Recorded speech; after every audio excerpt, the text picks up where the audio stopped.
Buenas noches, vamos a empezar en esta hora nuestra continuación de el estudio de las doctrinas bíblicas fundamentales para nosotros como creyentes. Estamos viendo eclesiología, la iglesia.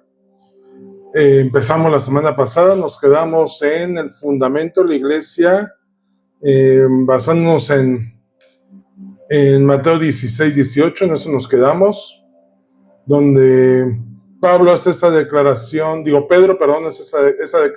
de tú eres el Cristo, el Hijo del Dios viviente, y que ese es el fundamento que tenemos como iglesia. Nos basamos en ello. Nos quedamos precisamente en eso de el fundamento de la iglesia, y vamos a continuar con lo que toca ahí. Primeramente vamos a orar. Padre Celestial, bendito Dios del universo, te damos gracias, Yahweh, porque nos permite estar reunidos en tu nombre. Gracias porque has guardado de nosotros, gracias porque has provisto, gracias porque nos has sustentado, gracias porque no nos dejas. Y en esta hora, Señor, yo te ruego que traigas un espíritu de entendimiento, de conocimiento, de revelación, y nuestras mentes, nuestros corazones, nuestros espíritus sean perceptibles a recibir de ti. Permítanos entender, aprender, crecer y sobre todo fundamentarnos para no ser engañados. Espíritu Santo, toma el control. Padre, a ti sea la honra y la gloria por siempre. Amén. Muy bien. Continuando con lo que estamos viendo, vamos a ver algunas, las marcas de la iglesia verdadera, aquellas características esenciales que permiten identificar si una iglesia es auténtica o no lo es, o distinguir entre una falsa iglesia o una comunidad desviada. La primera es la predicación fiel de la palabra del Señor. Según Timoteo 4:2 dice que prediques la palabra, Pablo hablando a Timoteo, que prediques la palabra, que instes a tiempo y fuera de tiempo, redarguye, reprende, exhorta con toda paciencia y doctrina. Y esto viene a denotar una característica importante: la proclamación correcta, fiel y constante de la palabra del Señor. Alguien me decía, platicaba con alguien, me decía, oye, es que en la iglesia donde voy hablan nos motivan mucho. Sí, que bueno, la palabra puede ser motivante, pero el eje central de la iglesia en la predicación de la palabra es ser una palabra cristocéntrica, centrada en el Señor, basada en la Escritura. Alguien también decía, es que sacaron otros libros. Me estaba acordando ahorita de una predicación de Jesús Adrián Romero, que se puso a predicar sobre las crónicas de Narnia, creo, de El Señor de los Anillos, ¿no? Y tomó pasajes y frases sobre la película, y sobre eso expuso su enseñanza. La Biblia nos habla al respecto, la Escritura nos habla, el Señor nos advierte de, no, todo debe ser de acuerdo a la doctrina.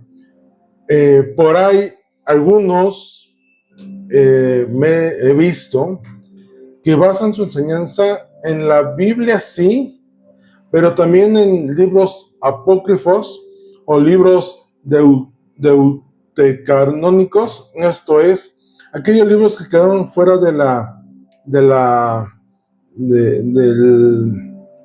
ahí se fue la palabra, del canon bíblico, y que los están estudiando.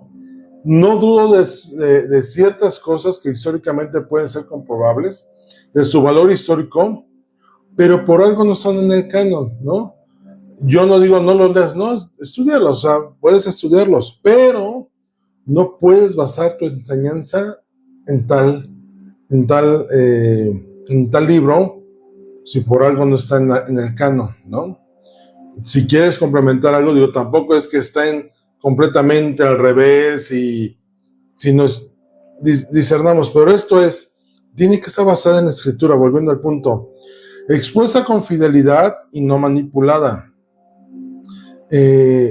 Aquellos que nos ha tocado en alguna ocasión ver a alguien predicando, pero utilizando la palabra para echarle a alguien directamente, en lugar de decírselo en persona, manipular la Escritura para acomodar las cosas que se necesitan o quieren, no es correcto delante del Señor.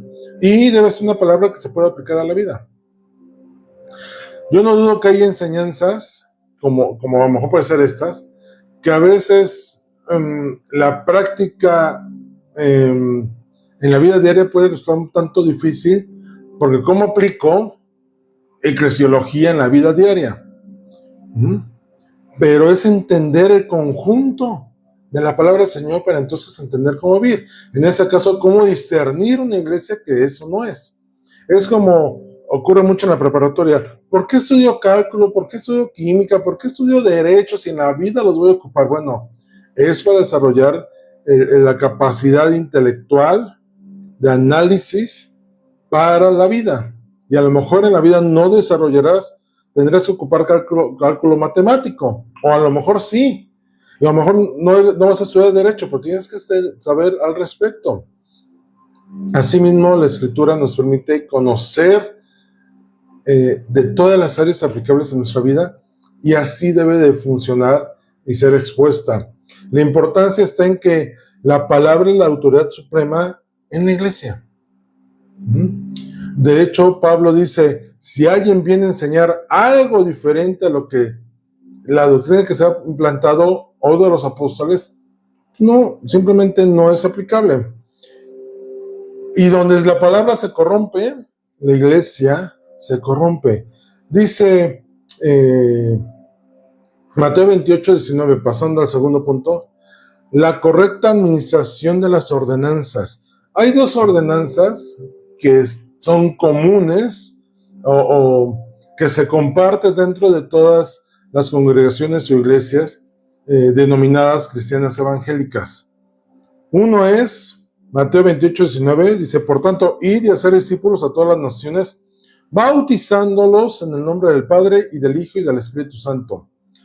Y 1 Corintios 11, 23 al 26 dice, porque yo recibí del Señor lo que también os he enseñado, que el Señor Jesús, la noche que fue entregado, tomó pan, y habiendo dado gracias, lo partió y dijo, tomad, comed, eso es mi cuerpo que por vosotros es partido, haced eso en memoria de mí. Asimismo tomó también la copa después de haber cenado, diciendo, esta copa es el nuevo pacto en mi sangre, haced todas las veces que la bebieres en memoria de mí. Así pues, todas las veces que comieres este pan y bebieres esta copa, la muerte del Señor anunciáis hasta que Él venga. Y estas dos ordenanzas fueron instituidas por el Señor Jesús, el bautismo y la cena del Señor. Más adelante pues, analizaremos o estudiaremos un poquito más estas dos ordenanzas, pero tienen dos características. Se deben practicar conforme a la enseñanza bíblica, con el significado correcto, sin superstición ni distorsión. Y aquí es donde algunas corrientes erróneas o doctrinales erróneas o sectismos vienen a poner esto, superstición o distorsión del propósito de estas dos ordenanzas. Las ordenanzas son una señal visible del Evangelio. Ya entraremos en contexto más específico, pero esas dos ordenanzas vienen de parte del Señor. Cuando se corrompen, obviamente distorsionan el mensaje. Tercer punto de las marcas de una iglesia verdadera, la disciplina eclesiástica.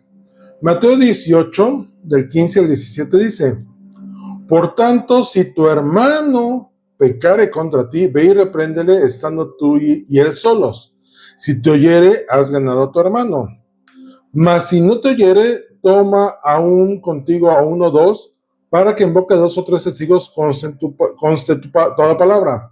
Si no lo hiere a ellos, dilo a la iglesia. Y si no hiere a la iglesia, tenlo por gentil y publicano. ¿De qué iglesia? No se refiere a la congregación o la asamblea de personas. La iglesia verdadera ejerce disciplina para corregir el pecado y preservar la pureza del cuerpo. Y esto también, a últimas épocas, temporadas, tiempo, esto está viniendo a ser algo no común. De hecho, muchas congregaciones o líderes no predican sobre el pecado o no atacan el pecado porque dicen, no, es que para no incomodar a los que vienen, ¿no? Para que no se espanten y dejen de venir, no, y es esta parte negativa al respecto, es que no vayas a herir susceptibilidades. Por ahí va el tema al respecto, y por ello entonces si pecan, no hay corrección. De hecho, Pablo en las cartas a los Corintios, a los Gálatas, ataca mucho a los romanos.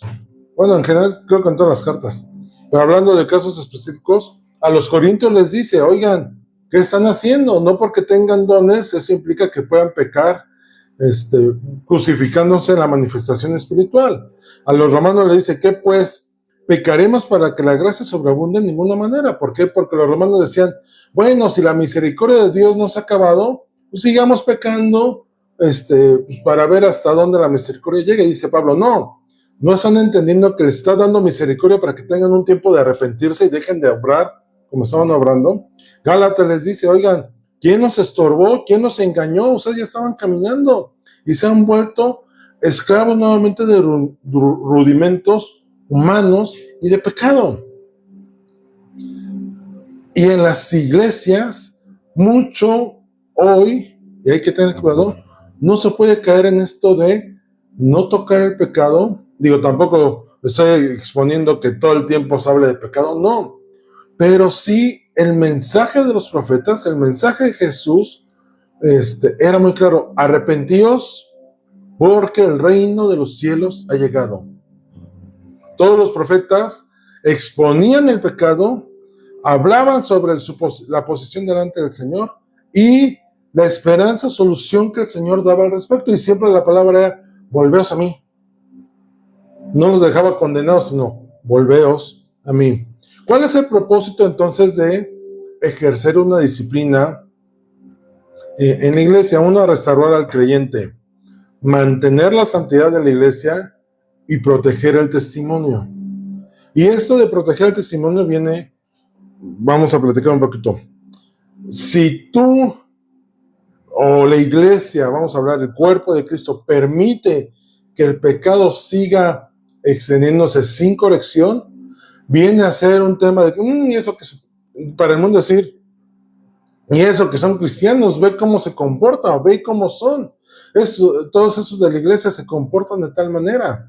Alguna vez, creo que lo comenté la semana pasada, que una iglesia en la cual yo le decía a la persona con la que iba, oye, ¿y por qué no vienes aquí? Y dice, uy, si supieras. Dice, un día alguien se estacionó fuera de la iglesia, un vecino, y salieron a correrlo literalmente, pero no solamente fue uno, sino muchos miembros de la iglesia reclamando la banqueta como suya y expulsando a la persona. Tú dices, oye, ¿qué testimonio? No estamos llamados a eso, sino mantener la santidad dentro de la iglesia.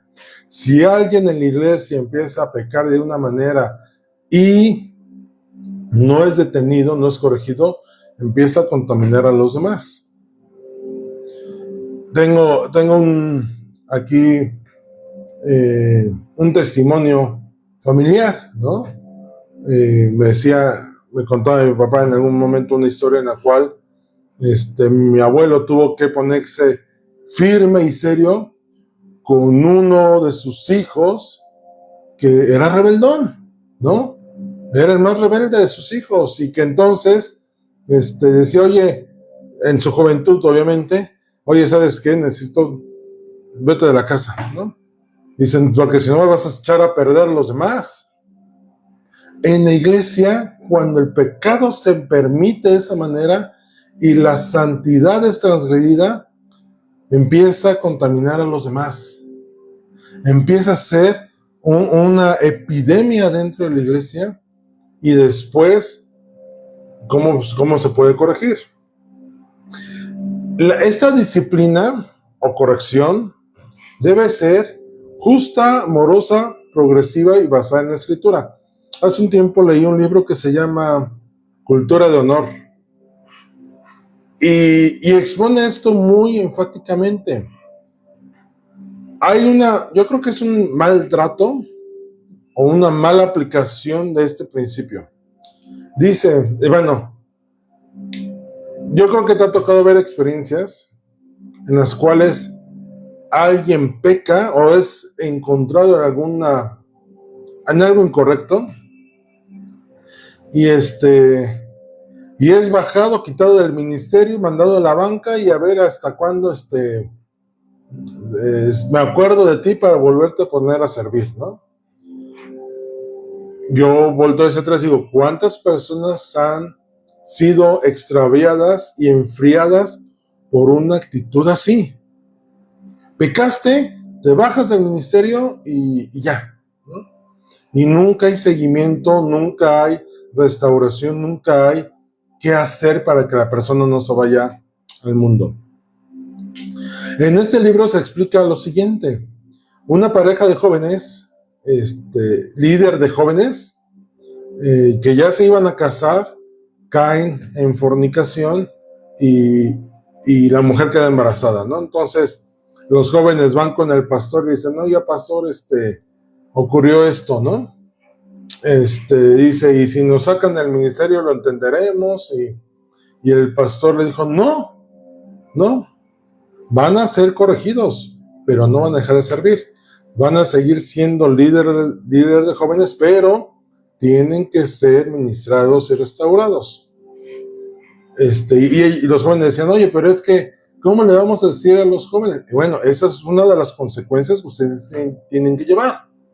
Y ustedes van a exponerle a los jóvenes y decirles las circunstancias. Hicieron la reunión de jóvenes, esos dos líderes se levantaron y dijeron, oigan, muchachos, miren, ocurrió eso, así, rindieron cuentas, digámoslo así. Y los jóvenes, en lugar de señalarlos, se acercaron a ellos, les ministraron y les oraron. Los muchachos estuvieron 6 meses, 1 año, no sé, integrados a jóvenes, sirviendo en el liderazgo, más bien integrados al liderazgo, pero sin servir, hasta que fueron restaurados. ¿Cuál fue la restauración? Cuando ellos se casaron y nació el bebé, ellos volvieron al servicio. Pero la forma en la que no fueron desechados, sino fueron atraídos, amados y retenidos y restaurados, viene a ser una manifestación justa, amorosa y basada en la Escritura. El Señor no rechaza a nadie desprecia así, pecaste, órale, ¿no? Echado por fuera y no tiene salvación. No, el Señor no obra así, ni con nosotros ha sido así al respecto. Y una tercera marca implícita en todo esto es la pureza doctrinal, entendida como la fidelidad al depósito, a lo establecido por los apóstoles, que sustenta las otras marcas que comentamos. 1 Timoteo 6:20 dice, oh Timoteo, guarda lo que se te ha encomendado, evitando las profanas pláticas sobre cosas vanas y los argumentos de la falsamente llamada ciencia. En algunas iglesias o congregaciones, y más o menos lo comentaba ahorita, empiezan a predicar de cualquier cosa menos de lo que tiene que hablarse, que es la doctrina. Todo lo que prácticamente habla Pablo, fundamentado con el Antiguo Testamento. De eso debemos de predicar. Debemos de predicar de lo que enseñar cómo es el Padre, mostrar al Hijo y que el Espíritu Santo nos guíe y saber obrar del Espíritu Santo hoy en nuestras vidas y en este tiempo de la iglesia. La iglesia verdadera se identifica, a manera de resumen, por la fidelidad a la palabra del Señor, la correcta práctica de las ordenanzas y el ejercicio de la disciplina eclesiástica. Hay que restaurar, no desechar. Esas marcas no son opcionales, sino esenciales. Si estás en un lugar donde no se predica la palabra, no se practican las ordenanzas, sí, no hay corrección o disciplina sobre el pecado o el mantenimiento de la santidad, cuidado.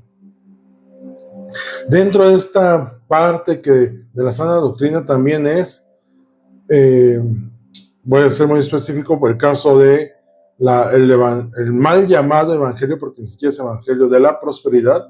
Esa doctrina de la prosperidad no es sana doctrina, no estaba fundamentada en la escritura. De hecho, lo que menos dan es escritura, porque si no se cae la fundamentación de la doctrina, y de hecho no dan más doctrina, para que entonces no sea evidenciada la verdad. Y eso es un tema peligroso. En una iglesia que yo me congregué en Hermosillo, no daré el nombre bueno, sí, más bien para ser cuidadosos, Redimidos, de Jonathan Mesa, se aventaban 1 hora de prédica para ofrendar. Y en la exhortación era solo condenación. Si no diezmas, te vas al infierno. Y si no diezmas, estás robándole a Dios. Y si no diezmas, cuando el fundamento bíblico del diezmo se acabó cuando el templo dejó de existir, porque el diezmo era para el templo, para el mantenimiento del pueblo, de los sacerdotes y de todo lo que tuviera que ver con la manifestación de las fiestas. Toda esta parte, para eso eran los diezmos. Ya lo platicamos en otra ocasión cuando vimos Malaquías. Y la ordenanza de los diezmos era para los sacerdotes que eran malvados, perversos, que andaban en pecado. No voy a entrar al detalle porque si no voy a ir directo a un tema ya visto en Malaquías, cuando vimos Malaquías.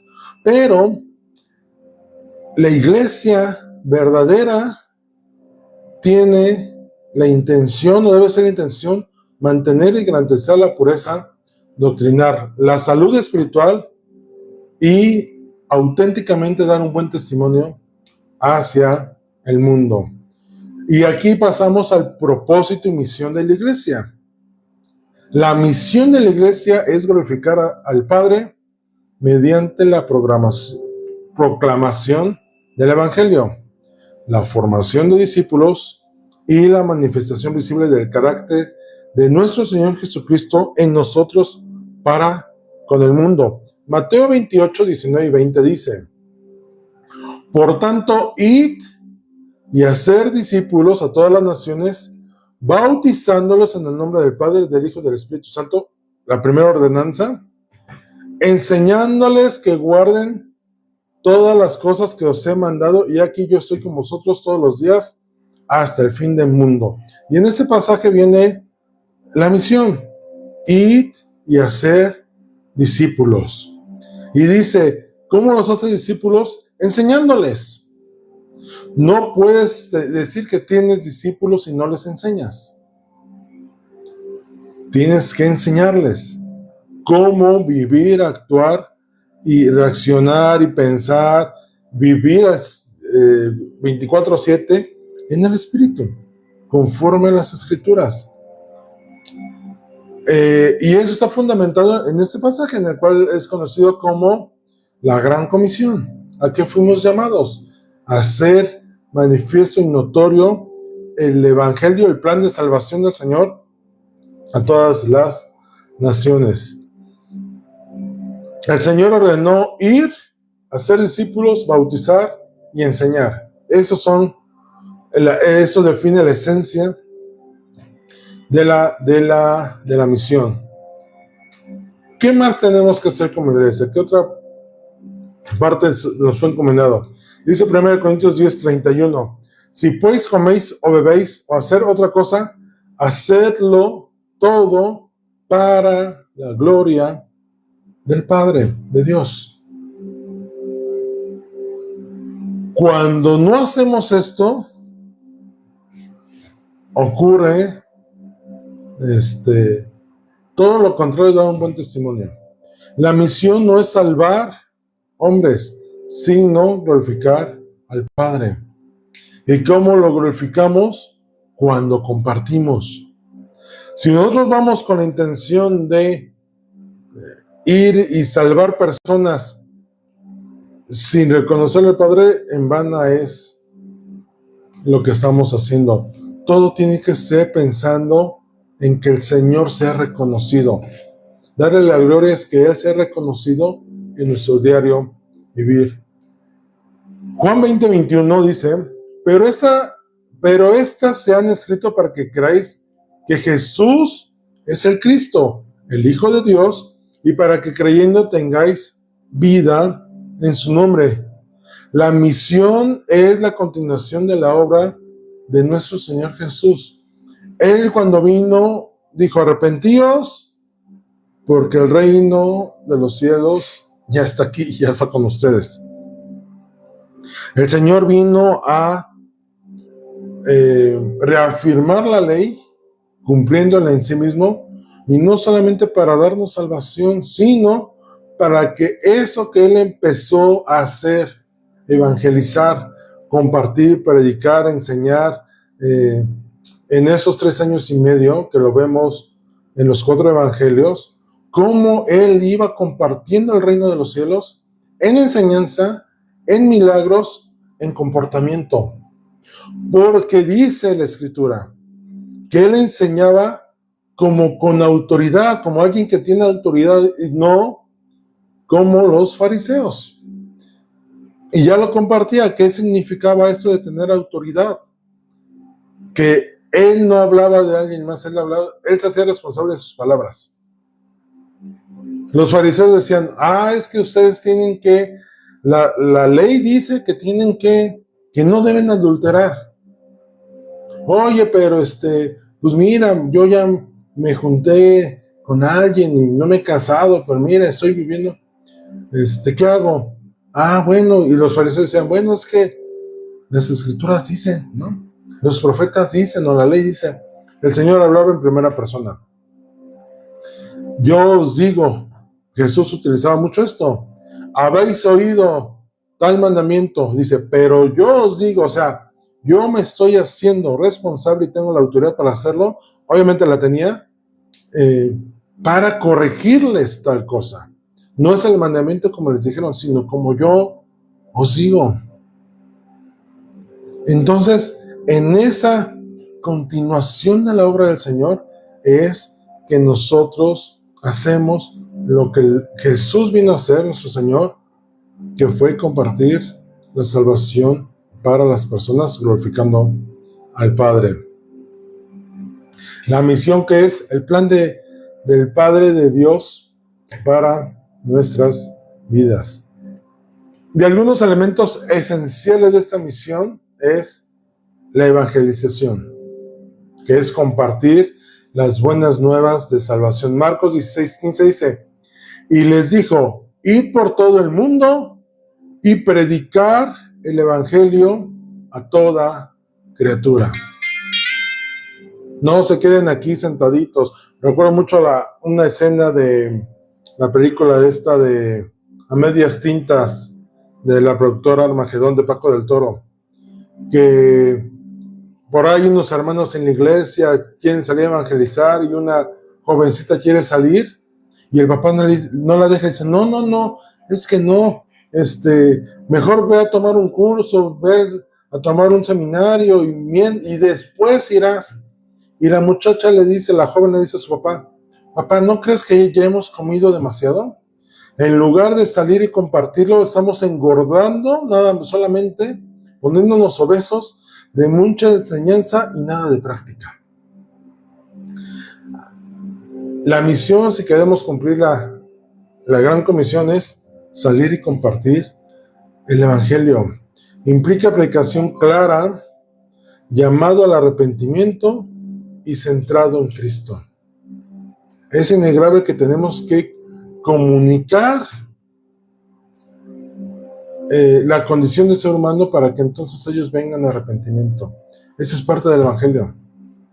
Alguien decía, Yo prefiero compartir del amor y la misericordia del Señor antes de hablar de la culpa y del pecado.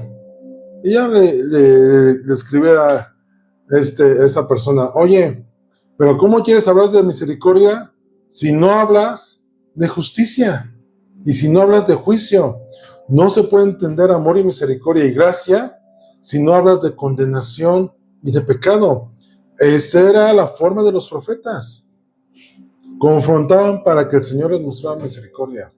Cuando Samuel fue a ungir a David, que va llegando al pueblo, el pueblo sale y le dice, ¿vienes en paz o vienes en confrontación? Porque ellos sabían que si el profeta iba, era para confrontar los pecados y maldades que cometían.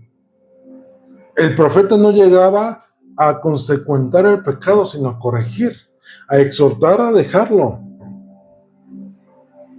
Si nosotros vamos a predicar la palabra del Señor para evangelizar, tenemos que tocar esos puntos. La persona tiene que saber que hay una salvación, una posibilidad de salvación si se arrepiente de su condición humana pecadora, aceptando al Señor Jesús como Salvador, él entendiendo que tiene la necesidad de un Salvador que por sus obras no puede obtener. Esa es parte de la evangelización. Segundo punto de esos elementos que llevan la misión, el discipulado. Mateo 28:20, enseñándoles que guarden todas las cosas que os he mandado. Y he aquí yo estoy con vosotros todos los días hasta el fin del mundo.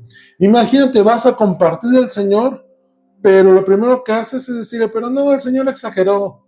De estas 10 puntos que dijo, por poner una cantidad, con 3 está bien, hombre, no te preocupes. Los demás, ay, no. Si realmente vamos a compartir un evangelio y vamos a discipular, tenemos que enseñar lo que el Señor enseñó. Por eso la iglesia primitiva tiene una parte muy importante de la herencia que dejó y el legado, que es lo que escucharon del Señor Jesús, eso compartieron y compartieron. Por eso esta parte de los primeros 4 siglos de la iglesia primitiva son importantes, porque son los conocidos padres de la iglesia. Aquellos que no permitieron que la doctrina fuera adulterada y entonces transmitieron lo que habían recibido. El mismo Pablo dice, lo acabamos de leer, les enseño lo que recibí de él en cuanto a la cena del Señor. No les enseño lo que yo entendí, no. Lo que él me enseñó, yo se los doy. ¿Esto qué es? Para formar creyentes maduros. Enseñanza doctrinal, formación espiritual y obediencia práctica. Tercer punto, la adoración. Juan 4:23. Mas la hora viene y ahora es cuando los verdaderos adoradores adorarán al Padre en espíritu y en verdad, porque también el Padre tales adoradores busca que le adoren. Cuando yo de niño escuchaba este pasaje, pues como yo estaba en la alabanza, pues en automático yo pensaba, y muchas personas creo, que era cantarle al Señor exclusivamente. No, la adoración es una vida en la cual buscamos agradar al Padre. Cuando llevamos una vida temerosa de Él, apartada del mal, haciendo las cosas correctamente, dice Miqueas, oh hombre, te va a mostrar el Señor lo que espera y demanda de ti, que ames justicia, que muestres misericordia y te manifiestes humilde delante del Señor. Y si nosotros vivimos con esos 3 conceptos, estás honrando al Padre, confirmados en el Nuevo Testamento en las enseñanzas del Señor Jesús. Pero este estilo de vida es la adoración genuina que le agrada al Señor. Dice la Escritura, estos de labios me honran, pero su corazón está lejos. De nada sirve que nosotros alabemos al Señor con nuestros labios en los domingos o en las reuniones cuando toda la semana vives regando la calzada, ¿no? No, la adoración, hay una definición que a mí me gusta mucho de adoración, que es amar profundamente. Y eso de amar profundamente no es algo emocional, sino va más allá de lo emocional, va a la intención de cada uno de nosotros. Recordemos que amar no es una emoción, es una decisión. Y cuando amamos intensamente, decididamente, desde nuestro interior, entonces estamos adorando al Padre.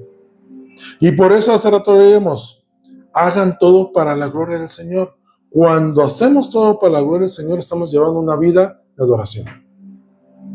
El Señor está buscando que este tipo de adoradores la adoremos, ¿no? O sea, que seamos congruentes entre lo que hacemos y cómo somos reconocidos o nombrados. Y en espíritu, en verdad, ¿sabes algo? No hay forma de adorar al Señor si no es con el espíritu de por medio. Recordemos que somos seres tripartitas, cuerpo, alma y espíritu. Compartía con alguien que cuando mis hijos andaban en este tema de las banderas, las danzas y todo esto, muy respetable para quien lo hace, no debatiremos en ello en ese momento, pero ocurrió algo. Cuando estaba en la danza, el júbilo y la alegría, el ritmo rápido, todos los veías brincando, casi se daban triple salto mortal hacia atrás, se caían de pie en posición védica, como si fueran clavados. Se manifestaban así, pero llegaban los cantos lentos, los mal llamados de adoración, y los jóvenes y las danzarinas, las panderistas, de repente ya no encontraban qué hacer, iban y se sentaban y se cruzaban de brazos, así como de hablar de qué horas termina el periodo. La adoración auténtica no es algo físico. Porque si tú crees que la adoración empieza de lo físico, se transmite al alma y llega al espíritu, vas a perder el tiempo, porque no ocurre así. La verdadera adoración llega porque el espíritu impacta en nuestro espíritu y entonces pasa al alma y es donde hacemos sacrificios de alabanza. Aunque mi cuerpo no quiera, aunque mi pensamiento no quiera, aunque las circunstancias externas no quieran, mi alma adora al Señor. Y entonces se manifiesta en una actitud física. Por eso es que dice en espíritu y en verdad, y esta parte de verdad implica esta parte de convicción en la parte almática. Lo que corresponde ahí, entonces, si lo haces ya físicamente, ya es más, ¿no? Pero quiere adoradores en espíritu y en verdad, centrados en Él y de una manera comunitaria. En la iglesia adoramos comunitariamente, pero no lo es todo. La adoración la adoración comunitaria en la congregación viene a ser la culminación de una adoración individual que tenemos día a día. Erróneamente la gente dice, voy a la iglesia a cargarme de pilas. No es cierto. De hecho, debería ser la iglesia a ofrecerle al Señor todo lo que tuviste de Él durante la semana.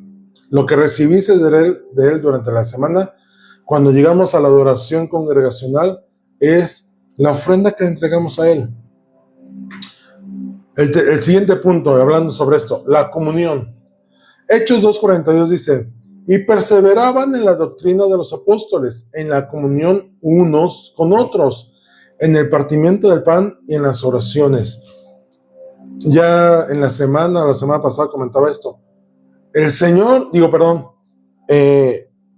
La conversión en el Nuevo Testamento jamás es un acto individual.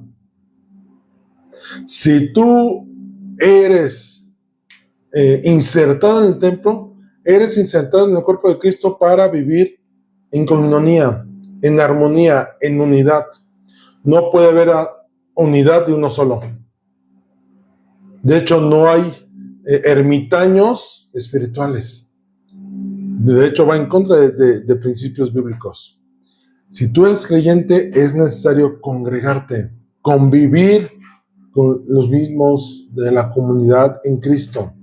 La iglesia primitiva por eso creció, por eso los identificaban, porque perseveraron en la doctrina, o sea, eran enseñados y aparte convivían.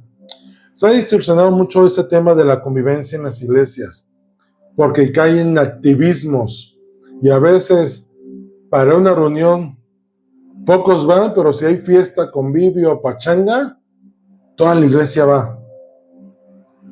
Yo creo que es algo que debe ser a la par. En la iglesia donde crecimos, bueno, donde yo crecí al menos, y mucho que nos tocó ese tiempo, hemos comentado mucho cómo se extraña esa parte en la cual había coinonía. Recuerdo muchas ocasiones en las que las reuniones eran en domingo, pero por alguna razón ahí estábamos el sábado metidos todo el día. Haciendo, no recuerdo, había clases a lo mejor había reuniones, algo que arreglar, algo que juntarse para hacer algo, los varones o la femenil, no recuerdo, yo era niña. Pero sí recuerdo los domingos que habiendo reunión en la mañana y en la tarde, gran parte de la iglesia permanecíamos ahí entre reuniones. No le veíamos caso irnos a nuestras casas.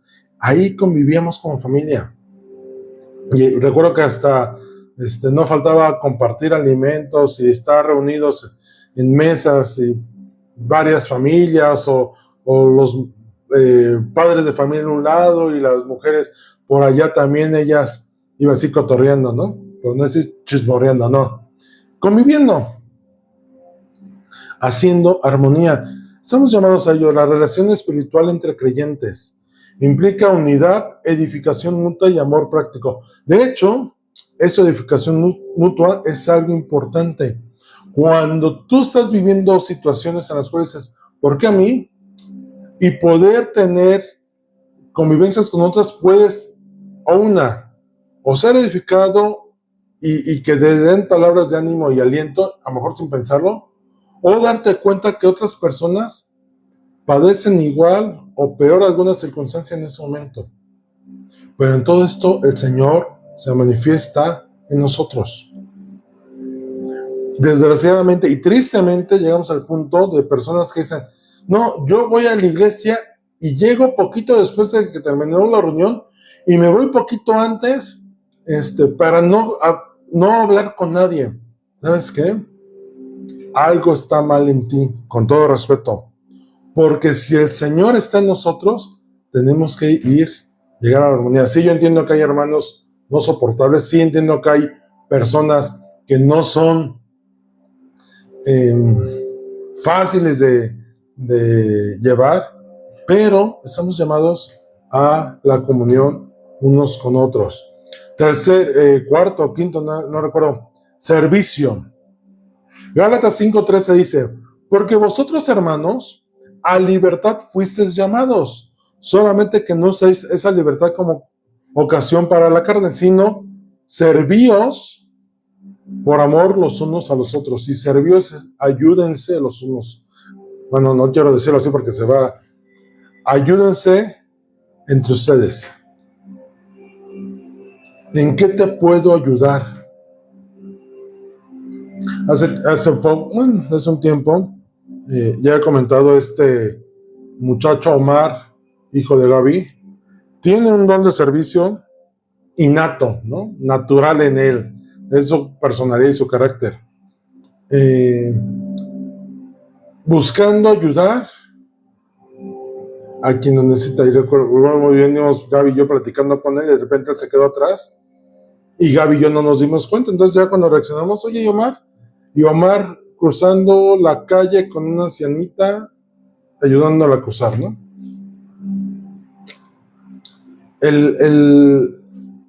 La manifestación de la iglesia de estas partes esenciales de la misión es el servicio unos a otros. De hecho, el Señor, ¿qué iría en contra del servicio? La altivez, la soberbia, el menosprecio a las personas. Eso sería como que el antónimo, la acción contraria al servicio. Ver de lejos, decir, yo bajarme a ese nivel. El Señor aborrece eso. De hecho, lee Proverbios. Dice, al altivo de ojos, al orgulloso y al que se manifiesta altaneramente, el Señor desprecia. ¿Y sabes qué? Son 3 características de una persona que hace todo lo contrario a servir. En la misión que tenemos como iglesia está el servicio, servir a otros en amor. Es que ¿por qué le voy a ayudar a sutanito? Es que ¿por qué le voy a ayudar a mi familiar? Oye, es que ¿por qué le voy a ayudar al señor que lo veo cargando dificultosamente, a la señora? ¿Por qué le voy a ayudar si la conozco? Me cae mal. ¿Por qué voy a ayudar al vecino? ¿Por qué voy a ayudar al tendero? O sea, ¿te das cuenta? Algo se cae en el de la tienda y no sé si te toca ver personas que ven algo tirado y en lugar de recogerlo, lo brincan. Porque yo no lo tiré. Se cayó solo, que lo recojan el de la tienda. ¿Qué te cuesta? ¿No? Tenemos que aprender a comportarnos y ser de esta manera. La iglesia existe para glorificar al Padre mediante el cumplimiento de la misión en este mundo. Para eso estamos como iglesia y para proclamar el Evangelio, hacer discípulos y manifestar el carácter de nuestro Señor Jesús. ¿Qué tengo? Ok, vamos. Si no, es a donde me quedo. Ahora, ya hablamos de la iglesia, ya hablamos de lo que es nuestra misión, ya hablamos de características que tiene que tener una iglesia sana. Vamos a algo que a algunos les cuesta trabajo, a algunos no aceptan, a algunos manipulan. El gobierno de la iglesia. El gobierno de la iglesia se refiere a la manera en que el Señor Jesús dirige y ordena su iglesia por medio de estructuras, líderes y principios establecidos en la Escritura. El Señor no puso al Papa, por cierto, pero sí el Señor manifiesta un orden. La Escritura es para tener un orden. Nadie puede hacer lo que quiera en una congregación. Por eso el Señor estableció un orden. Él es la autoridad suprema, obviamente, y todo modelo de gobierno debe estar sometido a su señorío. Si hay un tipo de gobierno en el cual no se reconoce a Él sobre todo, hay un problema, porque el Señor no entra en competencia de gobernar con un hombre. Él es la cabeza sobre todo. Efesios 1:22 dice, y sometió todas las cosas bajo sus pies y lo dio por cabeza sobre todas las cosas a la iglesia. Y estamos hablando de nuestro Señor Jesús. Hechos 14:23 dice, y constituyeron ancianos en cada iglesia y habiendo orado con ayunos, los encomendaron al Señor en quienes habían creído. Tito 1:5, por esta causa te dejé en Creta para que corrigieses lo deficiente y establecieses ancianos en cada ciudad, así como yo te mandé. Dios no dejó a la iglesia sin orden, sino que estableció liderazgo y estructura. Cuando tú ves en el Nuevo Testamento esta palabra de ancianos, puede ser ancianos, personas maduras, pueden ser obispos o pueden ser pastores. Y obviamente dice, si hay iglesias, tiene que haber un compartimento de compartir el liderazgo. Porque si uno solo lleva todo, se puede convertir en una dictadura o volverse autoritario. Tiene que haber contrapesos, alguien que diga, date cuenta. No hablaré de ninguna experiencia específica para no exhibir a nadie, pero date cuenta, cuando en una iglesia no hay un liderazgo compartido, ocurren desgracias. No entraré en detalles, simplemente lo sabemos. Se establecieron ancianos en cada iglesia. Antes de ver los prototipos generales de gobierno, necesitamos ver los principios. Número 1, y esto es esencial, Cristo es la cabeza. Nuestro Señor Jesús es la cabeza. Colosenses 1:18. Y Él es la cabeza del cuerpo que es la iglesia. El que es el principio, el primogénito de entre los muertos, para que todo tenga la preeminencia. O sea, el primer lugar en todo es el Señor Jesús. Si la iglesia se dice seguidora del Señor Jesús y hace todo lo contrario a lo que el Señor establece, pues no lo tienen por cabeza. Si le quitas autoridad al Señor, ya no es cabeza. Ningún líder sustituye a nuestro Señor Jesús. Y entonces sí ocurre esto, hay una autoridad derivada. Los líderes no tienen autoridad propia, su autoridad viene de la palabra de Dios. Un ejemplo muy práctico, cuando el pueblo de Israel empezó a tener reyes, o sea, una monarquía, ¿quién ponía los reyes? El Señor. Él era la autoridad sobre la nación.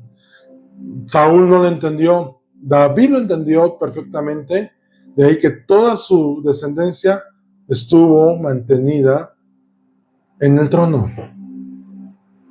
Permaneció en el trono. Porque todos ellos entendían. Entonces, ahora que estamos leyendo Salomón sabía que si estaba en el trono era no porque fuera hijo de David solamente, sino porque el Señor lo había escogido para ser rey. Así en la iglesia, el Señor establece, y lo vimos el domingo pasado en este tema de la autoridad, la soberanía, o lo que caracteriza un rey, y la autoridad que tiene viene por una autoridad tangible y no e intangible, ¿no?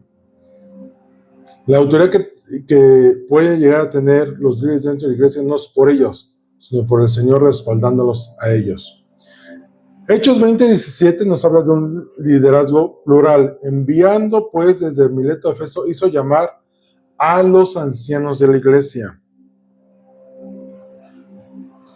De hecho, no puse el pasaje, pero dice la escritura que cuando Pablo llegó a Jerusalén, dice que vio a varios líderes, columnas de la iglesia, a Santiago, a Juan y a Pedro, si no mal recuerdo.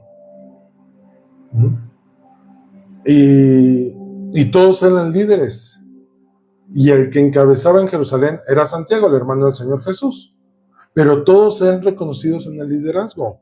De hecho, cuando empieza la iglesia primitiva, Pablo dice, cuando instituyen a los diáconos, dicen, no podemos estar sirviendo las mesas y enseñando nosotros los apóstoles.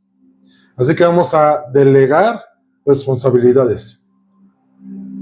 Y no dice que los apóstoles fueron no más que otro. Dice, nosotros los apóstoles estamos enseñando, estamos liderando, y somos gente que se encargue del servicio. Y por ahí salen, Felipe siendo de los apóstoles fue encomendado, yo creo, como a liderar o enseñar a los diáconos. 1 Pedro 5, 2 y 3 dice, apacentad la grey de Dios que está entre vosotros, cuidando de ella, no por fuerza, sino voluntariamente, no por ganancia deshonesta, sino con ánimo pronto. Y eso de ganancia deshonesta es aquellos que dicen, quiero tener una congregación grande para que entre más grande, más diezmos y más ofrendas, y entonces más luchada para el pastor. Están erróneamente. Están pensando muy contrario a lo establecido por el Señor, porque aquí dice, hacerlo voluntariamente. Dice, sino con ánimo pronto, no como teniendo señores sobre los que están a vuestro cuidado, sino siendo ejemplos de la grey. Y eso a veces es complicado. Pero todos los que hemos recibido un llamamiento al liderazgo, sea el grupo grande, pequeño, debemos entender esto. No es un dominio, sino un cuidado pastoral. Con algunas personas que he platicado los últimos días, ha expresado esto muy claramente. Yo no te mando a hacer nada. Yo te expongo lo que dice la palabra, te digo lo que sí debe de hacerse de acuerdo a la escritura, pero la decisión es tuya. Moisés, siendo Moisés, les dio la ley y les dijo, miren, aquí están las consecuencias por obedecer y aquí están las consecuencias por desobedecer. Ustedes elijan. Yo espero, dice Moisés, que escojan obedecer. Pero si escogen desobedecer, bajo sus consecuencias, bajo su responsabilidad, afronten las consecuencias correspondientes. El liderazgo no es para tener un título de poder. El Señor Jesús lo dijo, el que quiera ser mayor entre ustedes tiene que hacerse siervo. Y digamos literalmente, a disposición de. Si hay que ir a las 8 de la noche, pues hay que ir. Si recibes una llamada a las 3 de la mañana, pues hay que contestar. Si hay que dar consejería, pues hay que darla. Lo que el Señor te ponga a servir, hazlo. No por tener poder sobre los demás, sino para manifestar su autoridad en los demás. Eso es lo importante. Vamos a dejarlo hasta aquí, para no dejar lo siguiente a la mitad. Nos quedamos en los modelos históricos de gobierno dentro de la iglesia. Lo vamos a tocar muy brevemente. Pero es importante entender esto. Tenemos como iglesia algunas características no negociables para identificar una iglesia correcta, sana, real, auténtica delante del Señor. Hay autoridad dentro de la iglesia, hay que cumplir con la misión y la evangelización. La iglesia no es un club, la iglesia está abierta, a todas las personas. De hecho, nuestra responsabilidad es compartirle a los demás que el Señor Jesús es la salvación que toda persona necesita. Ese es el plan de Dios. La intención no es salvar más almas, no por salvar más almas o rescatar más almas, ya tienes 10, no. Es en la obediencia del mandato que el Señor nos dio. Cuando nosotros tenemos una obligación y la cumplimos, no estamos haciendo nada extraordinario, porque a eso fuimos llamados. Lo importante es llevar una vida que agrade a Él dentro de su cuerpo. Que todo lo que hagamos sea para Él y Él sea reconocido en todo. Vamos a orar. Bendito Dios y Padre Celestial, te damos gracias por este tiempo. Gracias, Señor, por tu iglesia, tu cuerpo, Señor Jesús, en el cual hemos sido injertados y en el cual, Señor, tenemos vida en ti. Enséñanos, Señor, guíanos a cumplir con la misión y propósito de la iglesia, que es llevar el evangelio y alcanzar las naciones, haciéndoles discípulos y, Señor, encaminándoles y enseñándoles a guardar tu palabra. Señor, haznos siervos útiles, aun cuando podemos ser inútiles.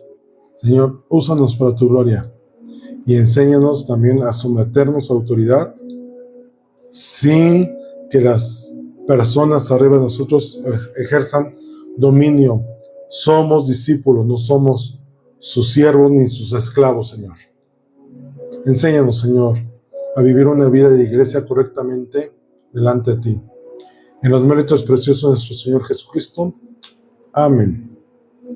Pues muy bien, estamos despedidos en esta hora. Nos vemos el domingo, reunión presencial en las transmisiones. Y bueno, tengan un día, una noche bendecida y un fin de semana así. La gracia y paz del Señor sobre ustedes.